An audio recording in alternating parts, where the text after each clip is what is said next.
17 daw per kilo nito ngayon. Itong bao na uling.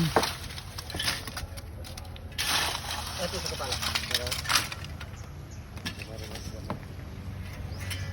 Malalim itong butas na to dahil siguro mga 5 feet siguro ito. 5 feet itong uli, itong butas na to. So mamaya pa to sila matatapos. Sakutin nila yan dun sa semento, tapos isasako nila siguro baka bukas.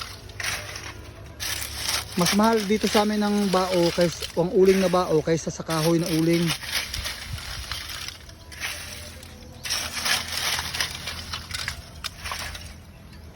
Medyo alikabok nga lang. Tingnan nyo isa, parang ninja. Ito isa, matibay ito.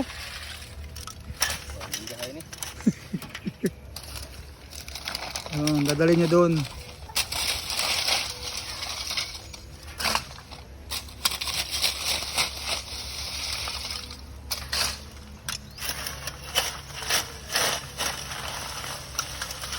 Yan lang po.